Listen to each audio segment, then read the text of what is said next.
ಜೈ ಶ್ರೀಕೃಷ್ಣ ಕನ್ನಯ್ಯ ಎಲ್ರಿಗೂ ಹೇಳ್ತಾ welcome back mini blog. ಸ್ವಲ್ಪ ಹೊಲ್ದಾಗ ಕೆಲಸ ಅದ, ಅದೇ ಮಾಡ್ಲಕ್ ಬಂದಿವಿ. ಇವಾಗ ನಮ್ ಪಿಯೂಷ ಪೈಪ್ ಹೊಡೆದಿತ್ತು, ಅದಕ್ಕೆ ಮಣ್ಣು ಹಾಕ್ಲಿಕ್ಕೆ ಸ್ವಲ್ಪ. ಇನ್ನು ನನ್ನ ಕೆಲಸ ಪೈಪಿಗೆ ವೈಸರ್ ಹಾಕೋದ್ ಕೊಟ್ಟಿದ್ರು, ಸೊ ಅದೇ ಮಾಡತ್ತೀನಿ. ಅದು ಬರಲಾಗ್ಯದ ಮಾರಾಯ. ಮುದ್ರಿ ಚೈತು ಬಂದು ಇವತ್ತ ವೈಸರ್ ಹಾಕೊಡ್ಲತ್ತನ್ರಿ ನಮಗ. ನೀರ್ ಬಂದು ಒಲಿಯ ಪಟ್ಟೆ.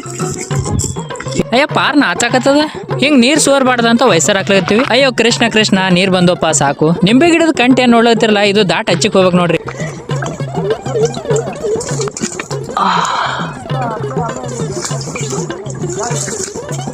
ಹಾ ಮಮ್ಮಿ ಅಲ್ಲೋ ಮರ ಕೈ ಕೆಸರಾದ್ರ ಬಾಯಿ ಮೊಸರು ಅಂತಾರ. ನಾ ಇಟ್ಟೆಲ್ಲ ಕೆಸರು ಮಾಡ್ಕೊಳತೀನಿ, ಆದ್ರೂ ನನ್ನ ಬಾಯಿ ಮೊಸರು ಆಗವಲ್ತು. ಯಾಕೆ? ನನ್ನ ಪ್ರಶ್ನೆ ಇದು. ಕಲ್ಲಂಗಡಿ ಗಿಡಕ್ಕ ನಿಂಬೆ ಗಿಡಕ್ಕ ಸಫಿಸಿಯೆಂಟ್ ಆಲರ್ ಬಿಟ್ಟಕ ಪೈಪಲ್ಲ ನೀರ್ ಬೀಳತ್ತೀವ್ರಿ. ಆದ್ರೂ ಇಟ್ ಕಂಟ್ಯಾಗ ಓಡಾಡಿ ಬಿಡ್ಬೇಕಂದ್ರೆ ಕೆಟ್ಟ ಹೈರಾಣ ಬಿಡ್ರಿಪ್ಪ, ಸಾಕಾಯ್ದ. ಆದ್ರೂ ಮಾಡ್ಬೇಕ್ರಿ, ಒಂಥರ ಗೇಮ್ ತರ ಆದ್ರಿ ಮಾಡ್ಲೇಬೇಕಲ್ಲ. ಇನ್ನು ಕಾಯಕ ಪ್ರೇಮಿಗಳಿಗೆ ಬ್ಯಾಸರ ಅನ್ನೋದಿಲ್ರಿ, ಅದ್ರೊಳಗೆ ನಾನು ಒಬ್ಬವನೇ. ಬ್ಯಾಸರ ಆದ್ರೂ ಬ್ಯಾಸರ ಆಗ್ಯದ ಅಂತ ಹೇಳ್ಬಾರ್ದ್ರಿ, ಯಾಕಂದ್ರೆ ಅದು